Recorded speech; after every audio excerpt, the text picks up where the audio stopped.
Welcome to Worldwide Weddings TV, hosted by Miss Jennifer Janae Rabe of Ask Janae Today. You're definitely in good hands. A seasoned and professional host and certified wedding specialist. Definitely the industry's best. Watch out for our weekly episodes. You'll be excited to watch them all. This is where you can have fun while learning how to plan your special day. Brought to you by Worldwide Weddings PH, helping Filipino brides and grooms around the world. Welcome to Worldwide Weddings TV, hosted by Miss Jennifer Janae Rabe of Ask Janae Today. You're definitely in good hands. A seasoned and professional host and certified wedding specialist. Definitely the industry's best. Watch out for our weekly episodes. You'll be excited to watch them all. This is where you can have fun while learning how to plan your special day. Brought to you by Worldwide Weddings PH, helping Filipino brides and grooms around the world.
Hello, good evening, everyone. Welcome.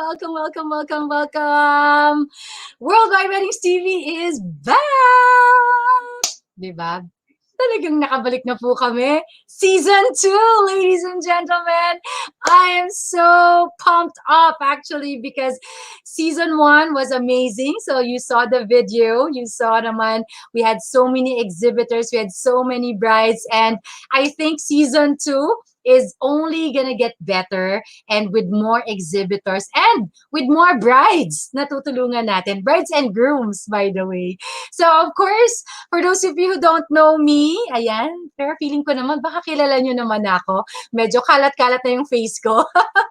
So, welcome to Worldwide Weddings TV. My name is Janae Rabe, professional host, certified wedding specialist of AJT Events Management, also known as hashtag Ask Janae Today. So, ano bang nangyayari dito sa Worldwide Weddings TV? So, what we do is we feature different wedding experts nationwide, and of course, we learn wedding planning while having fun. So, ito lang po ang kaisa-isang nationwide na online bridal fair. And of course, our episode is brought to you by our wonderful sponsors. Unahin na natin, Aja Deliveries. More than just deliveries, a delivery concierge. We also have BNI Supreme, the most successful business referral organization of its type in the world. We also have brideworthy.com, of course, our website partner, and virtualexpo.ph, yan kung saan ginagawa natin ang ating interactive virtual expo. So, once again, hello Philippines and hello world. And this is our very first episode of Worldwide Weddings TV Season 2. So if you are a Filipino and you are planning to get married in the Philippines, kung saan man kayo sa mundo, anywhere you are in the world, then definitely you are in the right place, you are in the right show. This is where you will really learn about wedding planning. So every night, or every Friday night, especially, we want you to make it a weekly habit so that you can enjoy your wedding planning. Ayan, pati yung mga aso namin dito, mukhang nagsa-celebrate din sila. Dahil season 2 na, nandyan pa din sila. Ayan. Time check muna tayo. Of course, in Singapore, it's 9 p.m. In Dubai, it's 5 o'clock p.m. And in UK, 1 o'clock. In US, 8 a.m. And our friends in Australia, 12 midnight. So, ang ating season 2 na bridal fair will be from September 9 to November 7. Okay? So, our Worldwide Weddings online bridal fair will be from September 9 to November 7. So that's when we will unveil kung sino yung mga official na mga wedding experts natin and wedding exhibitors, and yung ating interactive virtual expo, just like na nangyari nung season 1, will happen on November 5, 6, and 7. So in other words, etong period na to, ito yung time para mag-check kayo ng mga suppliers, and pagdating ng November 5, 6, and 7, ayun na, booking time na po yan, mga brides and grooms. Yun na yung time na mag-decide na kayo. Why? Because, syempre, maraming tayong mga pa-raffle and special prizes na super exciting. Just like our winner of 100,000 pesos last season. Okay. And now, to all our viewers, we want you to comment down below kung saan man kayo nanonood. And syempre, every time we have an episode, meron kami mga giveaways. Very generous po ang Worldwide Weddings. Alam na alam ng ating mga brides yan. But you know, last season, we gave away 150 pesos GCash. But you know, this season, we're even more generous because instead of the GCash, we're actually giving away merch. So, Worldwide Weddings merch. And sisimulan na natin yan sa bonggang-bonggang Worldwide Weddings mug. Ayan. So, pagpasensyahan nyo na nabasag yung mug ko kasi. So, but, siyempre yung mug nyo buong buo. Ayan. Ayan. So, we're gonna be giving this away later at the end of the show. All you have to do is comment so that we know that you are engaging in our show. Alrighty. So, tonight's wedding expert, ladies and gentlemen, is a husband and wife team. They came all the way from the heart of the Philippines, okay? But you know what? Ang gusto kong i-highlight about this team, this partnership, is that they really work so well together that they create events that have lasting memories for their couples. And on top of that, I think it's important to note that they are the #1 supporter, the first ever supporter of Worldwide Weddings. So kaya sa akin, it's but right. Talagang kailangan siya talaga mag-open ng season 2. Okay? So, ladies and gentlemen, no other than Marie Faye, and this time with her wonderful partner, Bernard Moleño of Faybe Weddings and Events.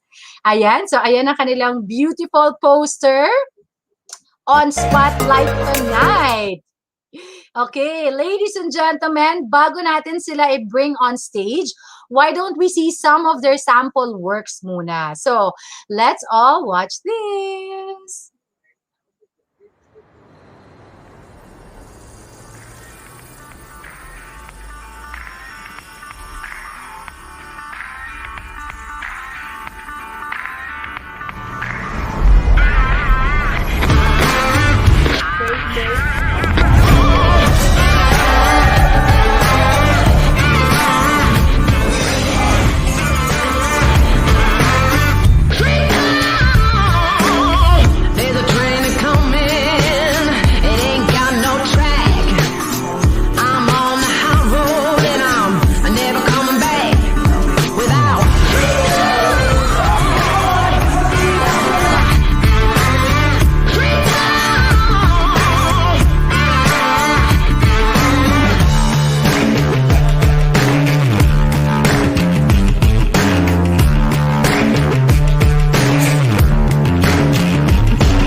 Wonderful video!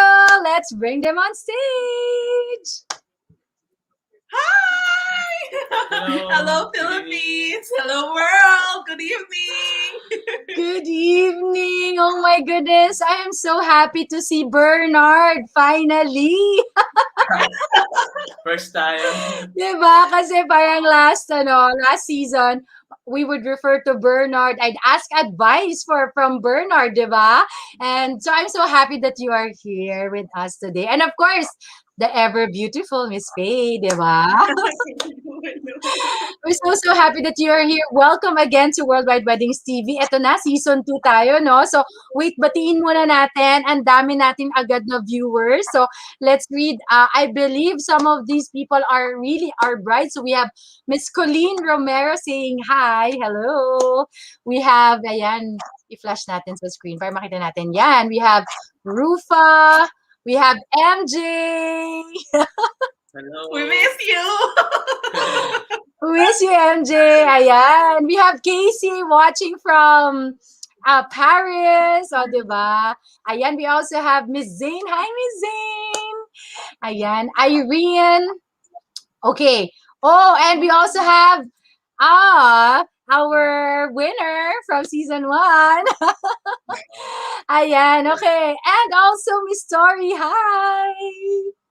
Grabe, nakakamiss nga naman. Imagine, how many weeks din tayong nag-pause na wala tayong Worldwide Weddings TV. But, you know what, guys? We just took a little bit of a breather, konting break. But now, back to normal. Tuloy-tuloy ulit ang ating wedding planning. And alam mo, Faye, marami sa mga brides natin, na-miss talaga nila. They're looking na, so ano na ba yung mga bagong tips and advice na matututunan nila. So, syempre, alam ko na marami kang nuggets of wisdom na ma-share sa ating mga viewers. But we're gonna start off with how you guys started this business. So, can you give us a backstory about Faybe Weddings, Iloilo, and yun, like, why is it Faybe? And, why Yes, hi wedding? everyone. Good evening. Well, to give you a short brief of how we started. Well, actually, we are turning 7 this November, November 27. Fame Weddings and Events actually started way back 2014. To the reason na yung first naming coverage was mass wedding. We were doing photography service back then. Actually, tapos, I have a friend from my college years, sabi niya sa akin, I would do slideshows for baby shower lang. Tapos eventually, started to talk, then until eventually, yung talking namin, na lang, sabi niya, sige, ikaw na lang mag-organize ng baby shower. Then there, it started.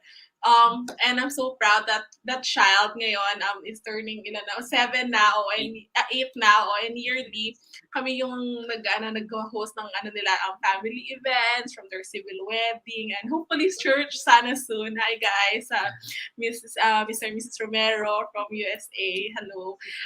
So thank you for the opportunity.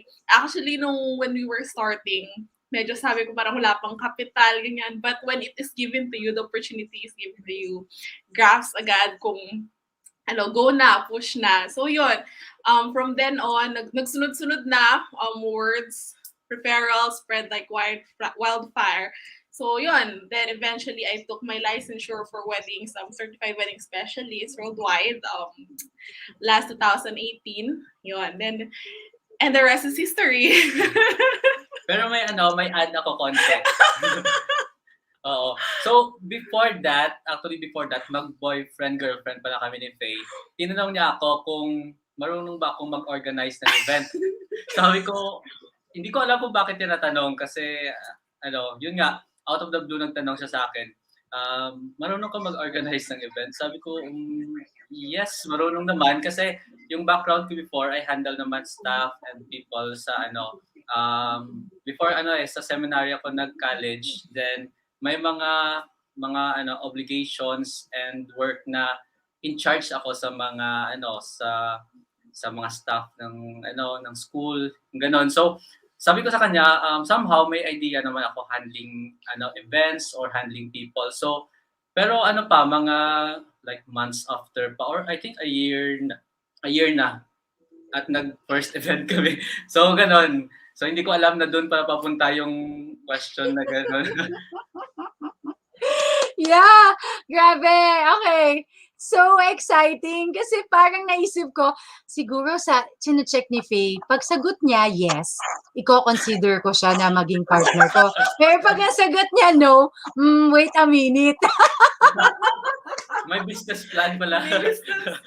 Business plan pala yung nasa isip. Pero alam mo, Jen, yes. Ganito kasi, yung event business is sa akin nakapangalan yung business permit. Yes. Yung maliit namin na business na food business, sa kanya nakapangalan. Pero mas hands-on ako doon. Tapos siya mas hands-on sa...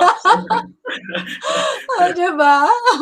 And ang ganda nga ng combination. So like, just looking at the company name, Faybe Weddings Iloilo, my assumption is it's because of Faye and Bernard kaya naging Faybe. Tama ba? Yes. Tama.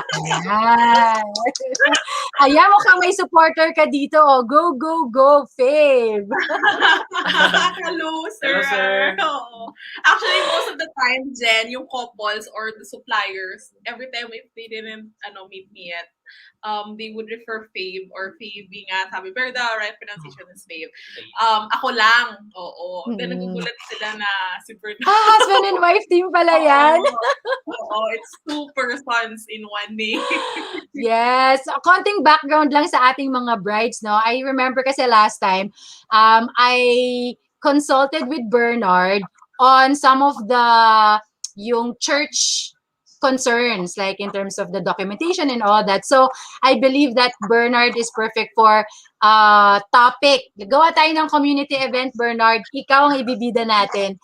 para to talk about yung mga, kasi alam nyo, mga brides, mga tanong nyo yan, ano bang, paano ba yung canonical interview, yung mga nitty-gritty details. So, we'll have a separate session for that. But, for tonight, okay, syempre our question is, so syempre it's pandemic, right? So kami, ECQ kami ngayon dito sa Manila, dyan sa sa Iloilo, ano ba ngayon? ECQ din, MECQ? MECQ na. MECQ, okay. So my question is, why is it important, okay, to hire a wedding planner even if it's during the pandemic? Okay, why? Why are you essential? Actually, I'm grateful I'm able to share these golden nuggets that we have. So the reason why and the essential that we are needed during this pandemic of hiring a wedding planner, it's because wedding planners like me, a professional and a right one, is we are up to date knowledge of the latest restrictions. So yun, there are notes of elements na touch points that would have to be like modified in accordance to COVID-19 safety guidelines and as well as with the IITF or EO executive order guidelines. So wedding planners are a source of knowledge and we assure them we will handle any outstanding or future logistical needs.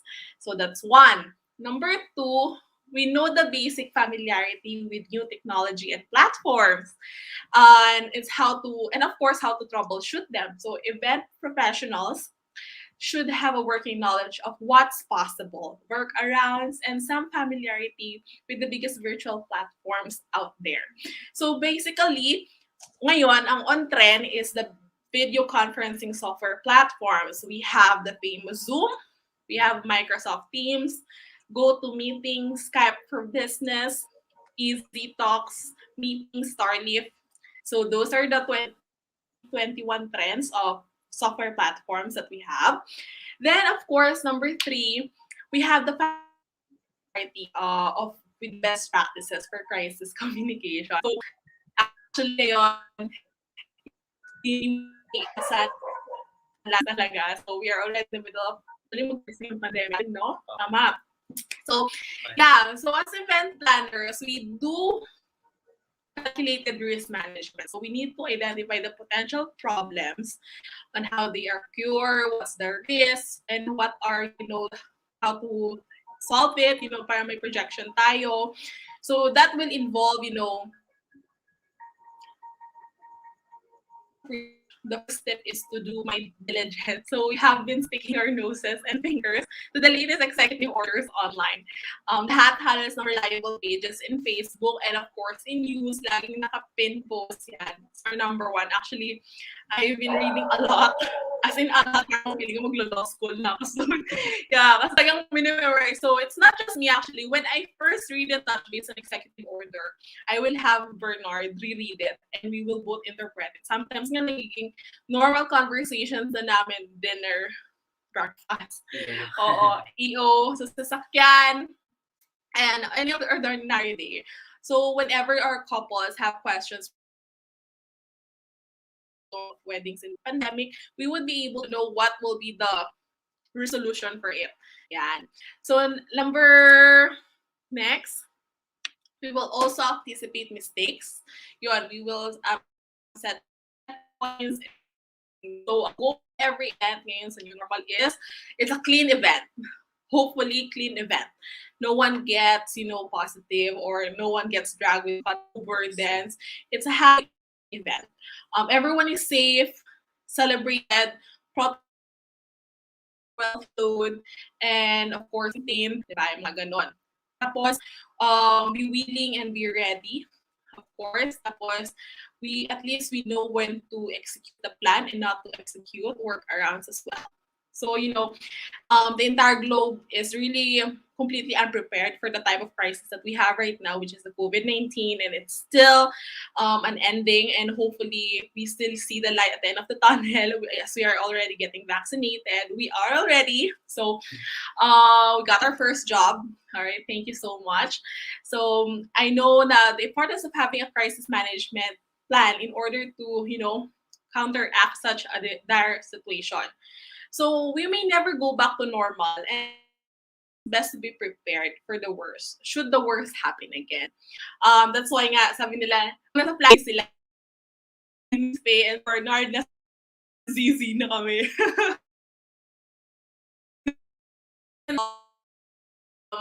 You can such options A, B, C, or D will be handful. So it's better to always be prepared. So of course, so as a wedding planner, we should be already exploring event crisis communication, emergency preparedness, contract negotiations, event design, inclusive event strategies, and virtual meeting and event management tactics. So once we have a strong foundation on these such elements, we need to put our knowledge into action right away. So come up with plans that will be useful to have on hand for the future, especially an emergency response plan if you don't have already in place. So para makakasulat na nga kami ng guidelines and book na ibabayin namin for future references in the next generations to come up event planners in times na may another pandemic, then hopefully wala naman. So yun. Next, we also have the fourth is we have strong business practices. So actually, being a wedding planner, you need to have all your resources prepared. So you just don't need to create a high quality and engaging experience, but also a support within the business practices and system. So we need to have quality service means we will be so that our clients will be confident in booking us, and of course working with our company. So yon. Of course, we will also have yung we need to have strong allies, especially for the policies, refunds, rescheduling, and other possible outcomes. Actually, this time of pandemic, it's very handful that all the suppliers and I, as well as the venues, are working hand in hand for our couples and soon-to-weds na, alam mo, hindi ultimo parang hindi mo na sila friends. Hindi mo na sila pala parang colleagues or working transactional buddies. But we have been friends na rin closely. They're friends with me in Facebook. And we have this group chat per hotel, per sales, per manager that's in there na, alam mo yun, any time of the day, you can just talk to them. Ma'am, available po ba kayo on this day or this time? We need to move this date. We need to move this schedule. And they are very willing to help out whatever or whenever we needed help from them and assistance. They are willing to do an extra mile. Great promotions and tips for our soon-to-weds as well. So yun. Strong business and practices, the connections. Ayun. So next is we are flexible and creative. Wedding planners are flexible and creative. It's a must. So the ability to plan and adjust those plans quickly is more crucial talaga than ever. So as soon as, mag-release ng bagong EO, mag-release ng bagong IITF guidelines, clients want to get married as soon as possible. Baka the next day, iba na naman. You cannot talagang di mo mapapakiramdaman yung waters of the changing protocol. So we need to, be flexible with it. And with that, our team was also being flexible as well. So in case na may overlapping of events and schedules, we will have dual, actually to at least triple team who are, equivalent nga parehos. So we will maintain that same standards na everyone is being catered equally talaga. So next, the fifth is we are also So to prepare for reopening, planners should also, be organized. We have plans, vendor lists, more that you can act quickly when approached by the client na alam mo yung click, snap na ito na yung resolution that we will providing you and this is how we will do it and this is how we will achieve it. So the most successful planners will let go of their expectations. It's those who are successful out right now, I believe, are those who let go of their attachments and expected outcomes for new solutions and opportunities. So we need to make most of the changes. So, alam mo yun, so instead of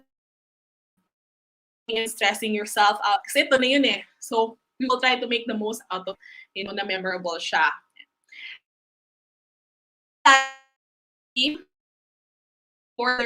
During this time of pandemic, because we are your patience and empathy buddies. So it's important to take time to get to know us as well as we get to know you. You can speak to us and we will be your parang everybody's, all the drama, what is happening, your what you call this, your frustrations, your disappointments, your parang oh my gosh, yung wala ka na talaga yung matatakbuhan during those planning times because of course all our families are being also occupied and friends occupied of the so in terms of your wedding preparation during this pandemic, your wedding planner like us is so you're one of their go-to people. Hello to all my brides na mga ka-chat ko ng 11 p.m. to 12 midnight to 1 a.m. Nagchichikahan kami of the drama and the stress of the wedding plans during this time of pandemic. But I appreciate the time that you're giving to me and the trust.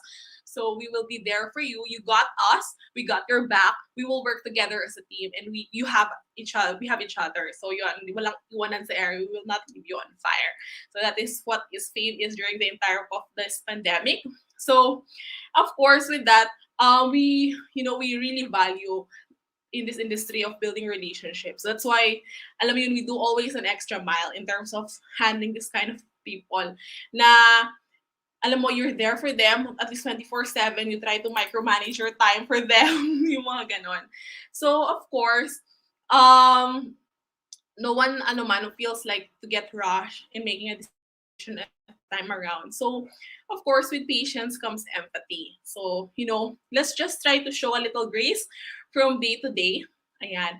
So, minsan, yes, from out of the ordinary, there will just be, questions na paulit-ulit man na sinasabi ng couple natin. Because, in this time of crisis, our couple gets clouded with their, alam mo yun, yung isipin nila, plus their work jobs and all of everyone's stress, yan. So, andito kami.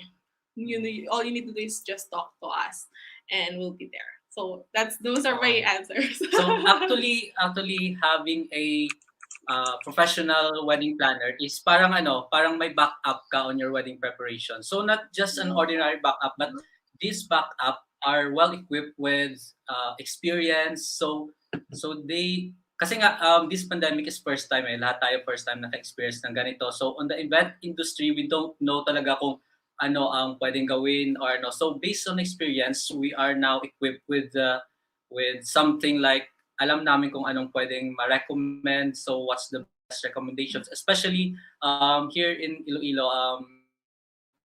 Minsan nga every week or every other week may change of protocol. So it's important to have a wedding planner. So it's not just absorbing your stress, pero they help you on your wedding preparations, and they are your best backup during this time of pandemic. Yay! And I thank you. Grabe, may nanalo na. I love your answer. It's so detailed. Oh my gosh. Okay. If any one of you is watching right now, you need to take down all the notes that Faye just mentioned. It's so on point. Everything is so important. It's exactly the reason why you should hire an event planner. Actually, even more reasons why during this pandemic, you should hire a wedding planner. Okay. So, in wedding planning, maraming klase yan. Merong full, merong partial, merong on the day. Ayan. So, may konting background music. Di ko alam kung sa akin ba yun. Parang may sound. May gumagalaw na sound. Ayan. Okay. Sa akin ba yun? Okay, yan. Nawala na siya. Meron pa din. Something's moving. Like a sound in the background. Is it mine? Can you check, Faye? Wala naman. Ayan. Okay. Wala. Ayan. Okay, so my question is, so because there are different kinds, so from full, partial to on the day, so when should they get this service? Kailan? Okay, lalo na ngayon, 'di ba? So ECQ sa Metro Manila. A lot of the brides parang biglang wait ECQ, so parang stop muna tayong magplano, stop muna tayong mag-isip ganyan. So okay, question is, kailan ba nila dapat i-consider itong full coordination, half coordination, and on-the-day coordination? Yeah. Sige. So, I think I have to answer that. Okay. Sige, ako naman. Okay. So, actually, there are a lot of services sometimes na ino-offer ng wedding planner.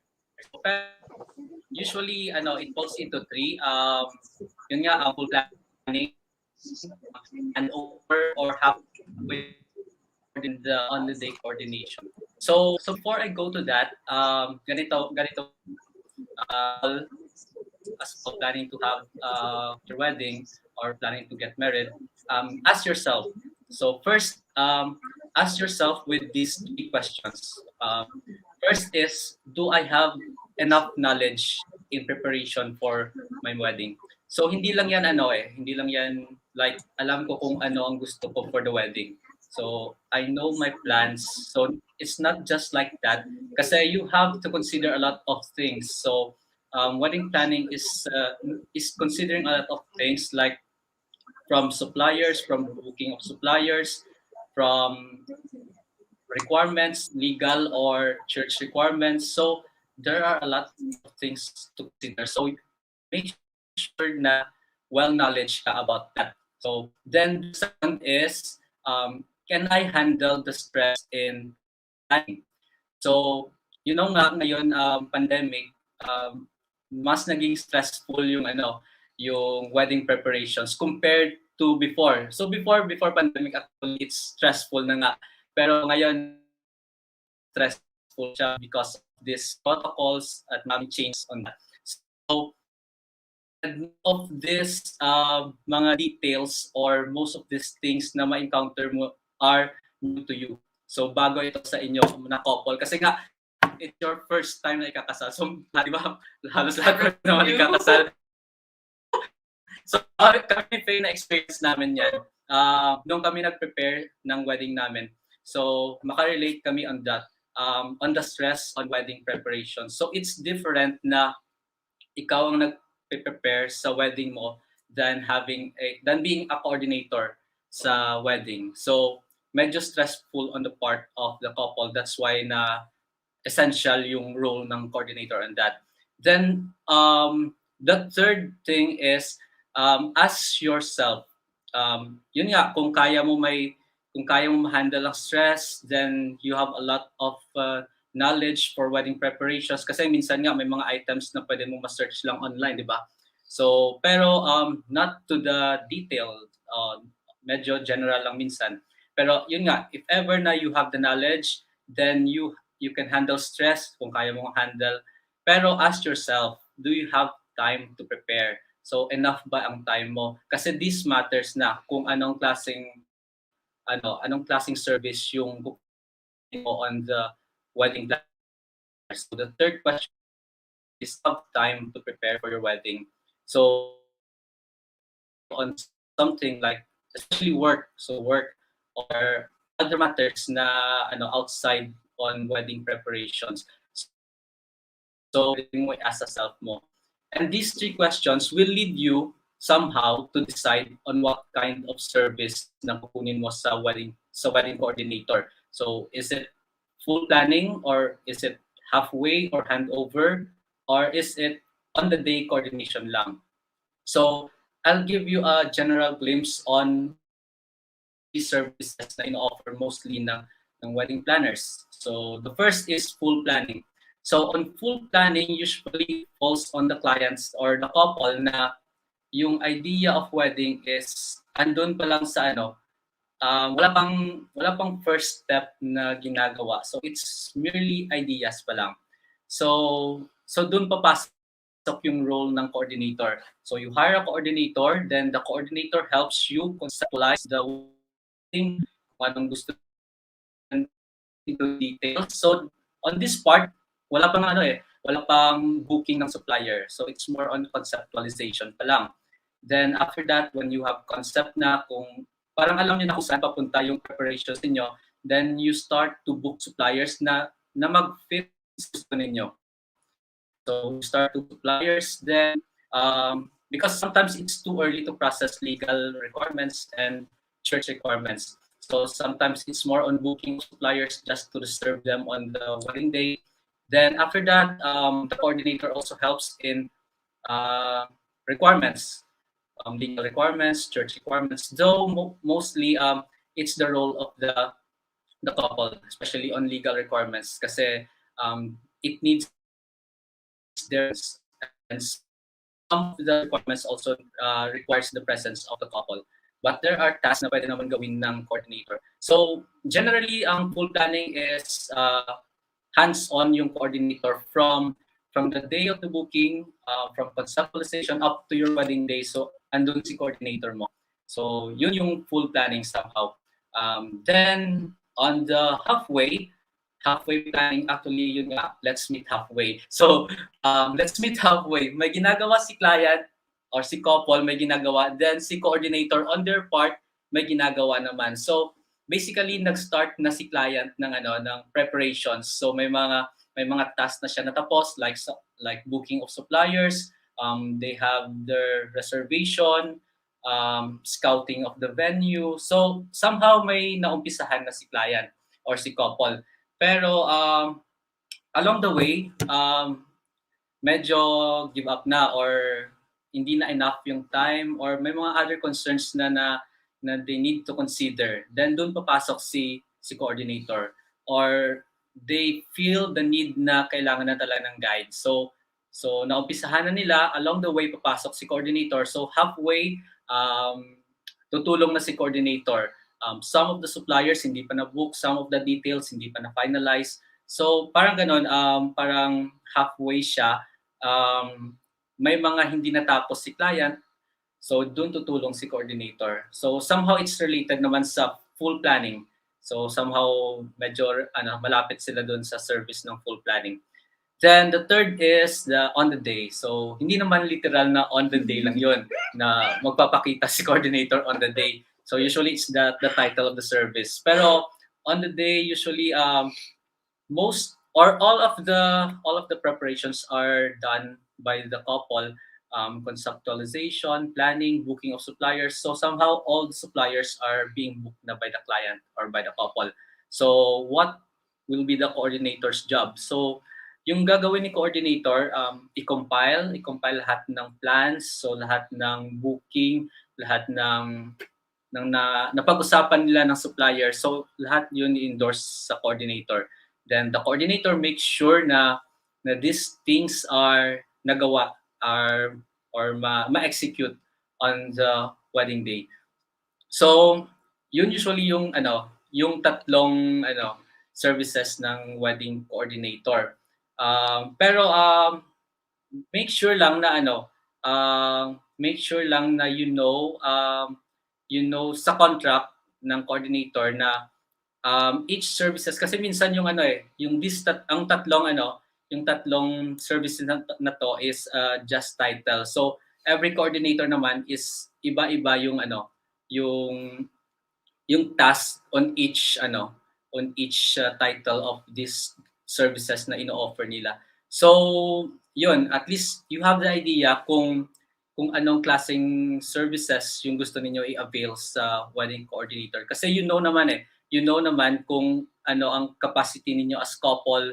May time ba kayo? Kaya nyo ba i-handle yung stress? Or may know-how kayo on preparation? So, you have to be honest to yourselves kung kaya mo or medyo alanganin. So, you ask the help of a coordinator.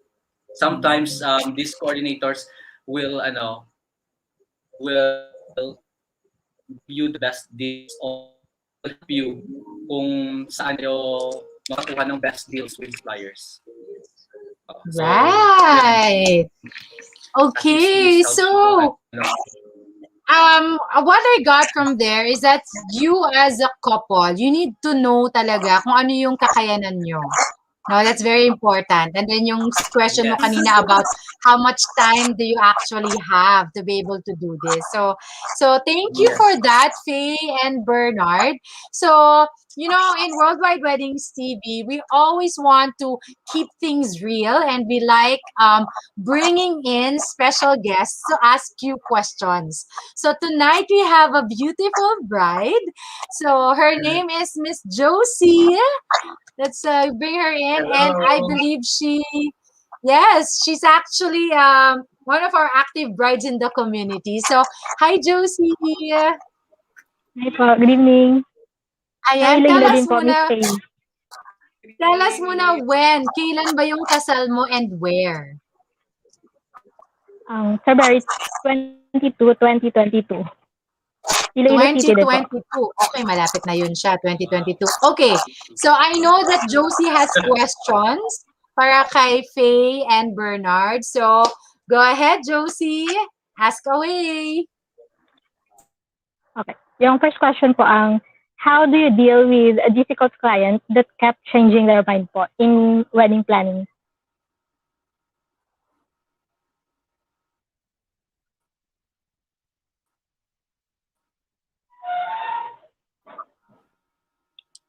Okay, I think naghang yata. Naghang yata si Faye and si Bernard. Okay, so let's wait for them to... Ayan na. Bumalik na yung kanilang internet. Alright, let's bring them back to the stream. There, okay. There's the question. It's in the screen, Faye and Bernard.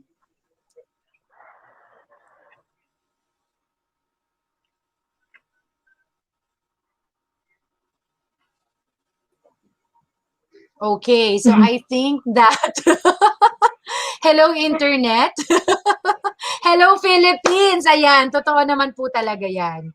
Ayan. So ako na muna sasagot ng tanong mo. Josie, Okay po, paano Miss nga ba Jane. tayo mag-deal sa client na paiba-iba ng mind, no? Well, ako kasi when I talk to the client at the beginning, I lay down a foundation, you know. Kumbaga, I get to know them deeper. I ask them questions like, what do they want? What's your goal? What's your objective? Yan, yun. I ask them questions like that. Very important questions at the beginning pa lang. So that kasi along the way, totoo naman yan. So, February na yung wedding mo, so medyo nagwe-wedding planning ka na. Biglang, una ganito gusto mo, biglang, ay gusto ko pala to, ay pati din pala to. Tapos, may bago na namang idea, eto, add, or biglang nagbago na yung isip. So, pero if from the beginning, yung couple, nasasagot na nila yung important question na why do you want to get married? What are your non-negotiables? You know, what's important for you? What's your ideal wedding? Kung masasagot na nila yun at the beginning pa lang, I think that yung pag-change ng mind, mababawasan. Or, kung mag-change man ng mind, you can bring them back to the original conversation. Okay, at in the beginning, ito yung pinag-usapan natin, ito yung goal, ito yung gano'n. So parang the wedding planner can just keep them in check. And then we can say na, so are we saying na we're changing na, hindi na ito yung dream mo, hindi na ito yung plan mo? Kasi if we do this, ito na yung mangyayari, gano'n. So parang konting dialogue. Baka naman kasi, tapos baka naman ma-realize si bride, oo nga no, shucks, oo nga, gusto ko nga pala simple wedding. Parang yung naiisip ko, hindi na to simple, ganyan, di ba? So pwede naman ma-remind siya. Yan. Ayan na, they're back. Hello, sorry. Sorry. It's okay. Tatlo naman yung questions ni Josie eh. So ako na muna sumagot ng una. Ayan. So that's for the first question, Josie, no? So Sige. hopefully that helps, and hopefully yung mga brides natin will also be reminded kung ano talaga yung reasons nila in the beginning. Kaya lang naman nagpapabago-bago yan kasi yung madaling masway, gano'n, yung hindi malinaw kung ano talaga yung gusto. So, yeah. Okay? Your second question para masagot ni Faye and Bernard. Yung second question po, what makes an event successful and how do you measure that success? Actually,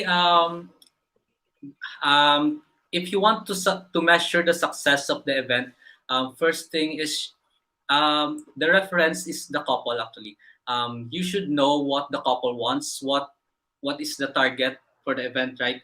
So, like for example, itong gusto ng couple, even to it's not just on the pictures, the beautiful decoration. Sometimes it all goes with the flow of everything from preparation, smooth flowing preparation, then on the church, on the reception. So it speaks generally sa kung anong nangyayari sa event. Kasi minsan nga based on experience, makita natin on pictures sa Facebook, ang ganda ng pictures, but you don't know what's behind the scene on that. baka nga maganda yung picture pero stressful behind that. So the success of the event actually, you have to refer it to the client, to the couple. That's why on our part sa Faybe, it is very important for us to get the feedback of our couple na kung how did we handle their events. Is it successful or okay ba sa kanila, or are they satisfied with our services? Kasi nga iba-iba yung gusto ng couple eh. Some couple gusto nila simple lang, and some couple medyo extravagant weddings. Pero for me, the reference always is the couple. Kung successful ba yung event para sa kanila. Oo. Sa akin, when you say successful, may happy tears. Pag umiyak na yung bride and couple. Yes! Actually, I was just gonna say, sa ako, measure of successful. Well, if I was the bride, ang measure na kasi ako, if I was the bride, gusto ko dramatic yung wedding ko. So, pagka napaiyak ko lahat, na teary-eyed, lalaki, babae na teary-eyed, successful. You have to define it, Josie, kung ano ba yung para sa'yo. Yung iba siguro parang, basta nandun yung family ko, di ba? Basta happy yung mommy ko. Minsan ganun eh. Parang meron lang key factors. O yung iba naman, basta yung walk down the aisle ko, napakaganda. Yun yung sukat ko ng success. Diba? May mga ganun. So, alright, third question, Josie. Iba-iba. Okay, so yung third question po ang, how do you keep up with industry trend and news, particularly in this time of pandemic? Well, how do I keep up with trends and news? First of all, I go to the reliable sites. Of course, I read news. I get up to dates. Tapos, I always rely on published books. I always have my books actually imported, not just in the Philippines. I also seek abroad. Stalker kasi ako eh, Miss Josie. Stalker in terms of knowledge and thirst for information. Eventually, when I wake up, my routine goes, usually kung medyo hindi ako late natulog from the chika of our brides, I wake up like 4 or 6. Tapos I'd eventually read on Bloomberg, yun, Business Insiders, mga ganon, Fish Taang, TED Talks, yun, yung mga ganon, yung mga points of mga business and weddings, tapos yung trends, then people who are very famous in the industry. So I get their trends from there. Kasi it's an ongoing learning and searching talaga. You need to be on top of the game. Always. Actually, let's say ngayon pa lang, in the middle of the year, I'm already seeking out what the color will be next year, what would be in demand, yung ganon. You always need to be ahead of your game. Grabe, alam mo yung question mo, Josie, talagang pasok sa banga. Sa lahat ng kilala ko na wedding planner, siya talaga yun. Pasok sa banga, siya talaga yun. Keeping up with the trends, keeping up with, oh my goodness, yes. And I think, for each wedding planner, makikita mo yung passion nila for the industry with the knowledge that they have, and that yung kanilang thirst for more knowledge. Yeah. So and for me, I mean, that's why Faybe Weddings Iloilo is our wedding expert, because she really is a great contributor to the wedding industry. Thank you, Faybe. So thank you, Josie. I'm sure na yung iba nating mga brides may mga questions pa, but okay, syempre we don't have enough time. You can, of course, connect with us in our community.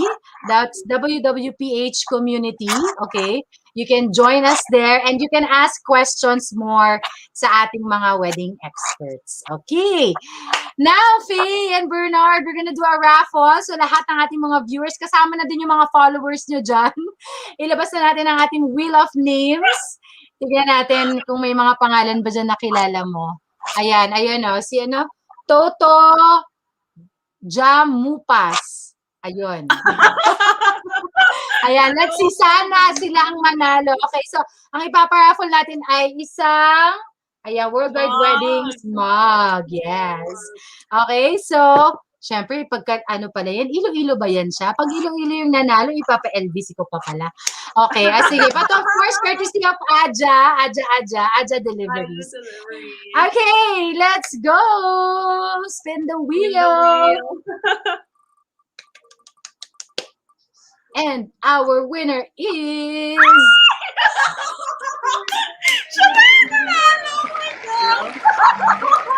underpass?